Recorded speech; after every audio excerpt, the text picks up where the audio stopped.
عليكم أصحابتي إذا شرفت لسوري دواذا أيامها بابور كيغ اللي إذن كسو شكرينا يا فريمها إيغا سوري دواذا وحفصة كوكين أو إذن لا أيانتا وحكاريس ميتشيرو معا دعاي إن أبارها إيا وحيابها نسا صعودو وحان قوان صدقين على ماركتي لبدان بريان جوجي وحكاريسكي maanta su'aalaan qabaa insha Allah horta waxaan ku faraxsanahay ma sha Allah wasiirada dawladdeena cusub oo la dhisay xukuumadda 6 gabdhood ku jirta ma sha Allah iyo 2 wasiir ku xigeen horta marka waxaan leeyahay gabdhaha Soomaaliyeed meel kasta ay joogaan horta tahniyada u diraya waa salaamaya soo dhawaada insha Allah haday maqashaan ii soo qoraa soo sheega haday maqashaan insha Allah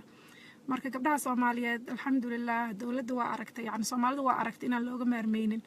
in ma aragtay aan siyaasadda qaybteena ka qaadano maxaa yeelay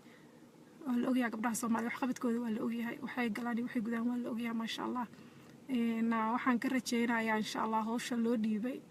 6daas wasiir gabdhaha ah iyo 2 ku xigeenka ah inay ka soo dhalaalaan oo maaragtay ay si fiican u qabtaan hawshooda waana hubaa inay qabanayaan gabdhaha Soomaaliyeed waa tiirka maaragtay ay ku taagan yahay guri kasta waa wada ognahay 20 sano ugu dambeeyay qaxii intii lagu jiray waa aragnay waxyaabaha maaragtay gabdhaha Soomaaliyeed ay qabteen alxamdulillah laakiin maanta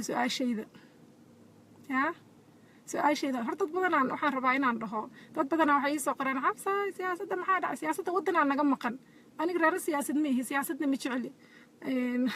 especially siyaasadda Soomaalida ma jeceli inaan galo maxaa dhacay maahan waxaan jeclahay aniga maaha laakiin haddana annaga dhan waddan baa naga maqan marka inaan maaragtay qaybteena aan ka dhahno kulliyan waa ku qasbannahay marka maanta wax maaragtay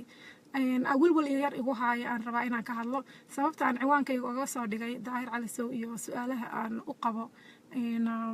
48 xildhibaan waxay tahay may maqashaan way maqashaan khayr waa ma sha Allah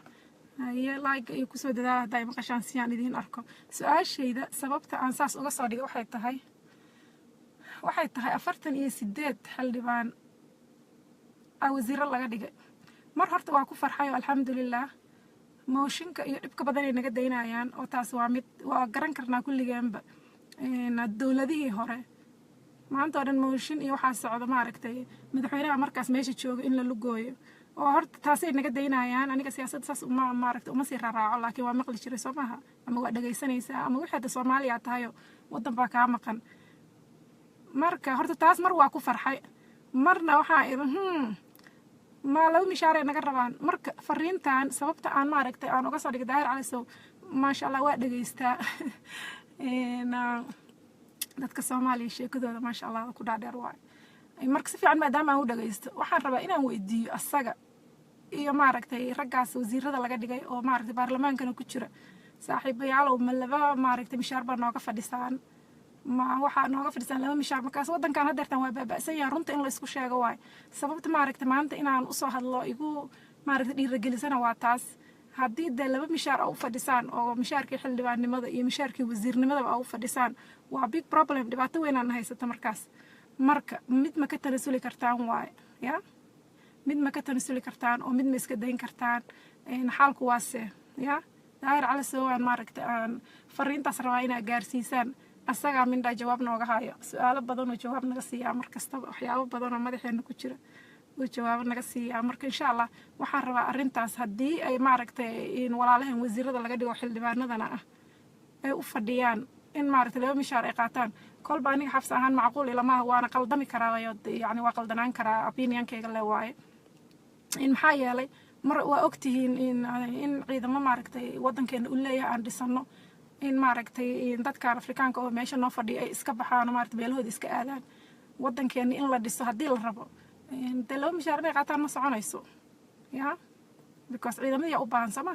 dadkii baaba'sana u baahan marka su'aashaasaan qabaa marka qof kasta oo maaragtay hawsha Soomaaliya danaynayo iyo nabadda Soomaaliya danaynayo iyo meesha aan joogno inaan ka dhaqaaqno danaynayo insha Allah cajalada intuu share garay su'aashaas la iiga soo jawaabo maxaa yeelay hooyo Soomaaliyeed aan ahay hooyooyinka Soomaaliyeed aan kamid ahay markasta waxaan jecelnahay inaan wixii aan dhaqaaleyn karno wixii aan safe gareyn karno aan safe gareyno ama ilmaheena ama waddankeena ama nafteena Soomaha marka waddanka waa baaba'san yahay dad badan aan dhibaataysan asxaabta walaalahay hadday noo soo shaqo tageen ay rabaan inay laba mishaar qaataan ma soconayso laakiin biliis haddaan qaldanayo xataa iisoo sheega ya laba mishaar ma soconayso because waddanka meel xun uu taagan yahay maadaama waddanka uu meel xun taagan yahay marka labada mishaar waa inay mid ka tanasulaan waa inay mid ka tanasulaan waa in maaragtay askartaas bannaanka noo taagan oo naftooda hurtay oo dowladda ilaalinaysa oo maaragtay waddanka ilaalinaysa in maaragtay mishaarka wax laga siiyo oo arrintaas ay ka tanasulaan waaba hadday jirtaba haddaan qaldanahay iisoo sheega insha allah ma ii jeedaan waa maqlaysaan ha ma intaas le waa questionkayga maanta intaasaan rabay intaasaa igu jirta ilaa xal aan ka jiifan waaye 48 xildhibaan wasiiro laga dhiga markaan maqlay yaa aan dhahay meesha waa lasoo shaqo tagay bal ha layga hubiyo arrintaas marka dee walaalayaal khayr iyo baraka isku ognahay insha allah cajalada shaargareeya daahir cali sowaan warkaas ka sugayaa asagaa hawshaan ku fara dheerdheero maaragtay inaan si fiican ula socdo hadday laba mishaar qaadanayaan waa in maaragtay arrintaas laga soo jawaabaa oo maaragtay dib loo raacaa hawshaas waa mahadsantiin meel kasta oo aad joogtaan insha allah waa cooking with xabsa oo idin leh insha allah videoyaashii wax kariska waa soo gelin doonaa meer dhow hawshaan abaaraha iyo waxaanan xoogaha aan u kaadiya ayaantaan sooma gelinin marka waa mahadsantiin